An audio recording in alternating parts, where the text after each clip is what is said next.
Shalom para pendengar yang dikasihi oleh Tuhan Yesus. Kiranya Tuhan memberikan rahmat-Nya kepada para pendengar semua. Sebentar lagi kita akan mendengarkan pembacaan Alkitab audio dalam versi bahasa Indonesia sehari-hari. Siapkan hati saudara. Wahyu pasal 14. Anak domba dan pengikutnya yang ditebusnya. Dan aku melihat, sesungguhnya anak domba berdiri di Bukit Sion, dan bersama-sama dengan dia 144.000 orang, dan di dahi mereka tertulis namanya dan nama Bapanya. Dan aku mendengar suatu suara dari langit, bagaikan desau air bah, dan bagaikan deru guruh yang dahsyat. Dan suara yang kudengar itu seperti bunyi pemain-pemain kecapi yang memetik kecapinya.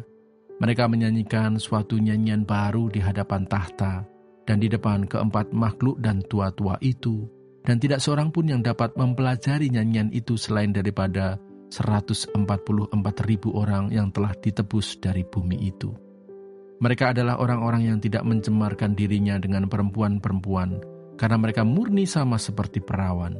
Mereka adalah orang-orang yang mengikuti anak domba itu kemana saja ia pergi. Mereka ditebus dari antara manusia sebagai korban-korban sulung bagi Allah dan bagi anak domba itu. Dan di dalam mulut mereka tidak terdapat dusta, mereka tidak bercela. Pemberitahuan tentang penghakiman. Dan aku melihat seorang malaikat lain terbang di tengah-tengah langit, dan padanya ada Injil yang kekal untuk diberitakannya kepada mereka yang diam di atas bumi, dan kepada semua bangsa dan suku dan bahasa dan kaum. Dan ia berseru dengan suara nyaring, "Takutlah akan Allah, dan muliakanlah Dia, karena telah tiba saat penghakimannya, dan sembahlah Dia, yang telah menjadikan langit dan bumi dan laut dan semua mata air." Dan seorang malaikat lain, malaikat kedua, menyusul dia dan berkata, Sudah rubuh Babel, kota besar itu, yang telah memabukkan segala bangsa dengan anggur hawa nafsu cabulnya. Dan seorang malaikat lain, malaikat ketiga, menyusul mereka, dan berkata dengan suara nyaring, "Jikalau seorang menyembah binatang dan patungnya itu, dan menerima tanda pada dahinya atau pada tangannya, maka ia akan minum dari anggur murka Allah, yang disediakan tanpa campuran dalam cawan murkanya, dan ia akan disiksa dengan api dan belerang di depan mata malaikat-malaikat kudus, dan di depan mata anak domba. Maka asap api yang menyiksa mereka itu naik ke atas sampai selama-lamanya, dan siang malam mereka tidak henti-hentinya disiksa, yaitu mereka yang menyembah binatang serta patungnya itu, dan barang siapa yang telah menerima tanda namanya." Yang penting di sini ialah ketekunan orang-orang kudus yang menuruti perintah Allah dan iman kepada Yesus. Dan aku mendengar suara dari sorga berkata, "Tuliskan, berbahagialah orang-orang mati yang mati dalam Tuhan sejak sekarang ini. Sungguh, kata Roh, supaya mereka boleh beristirahat dari jerih lelah mereka, karena segala perbuatan mereka menyertai mereka." Tuaian di bumi.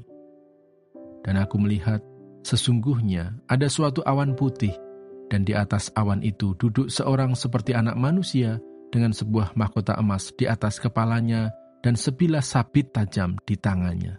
Maka keluarlah seorang malaikat lain dari bait suci, dan ia berseru dengan suara nyaring kepada dia yang duduk di atas awan itu, "Ayunkanlah sabitmu itu, dan tuailah, karena sudah tiba saatnya untuk menuai, sebab tuaian di bumi sudah masak." Dan ia yang duduk di atas awan itu mengayunkan sabitnya ke atas bumi, dan bumi pun dituailah. Dan seorang malaikat lain keluar dari bait suci yang di sorga, juga padanya ada sebilah sabit tajam.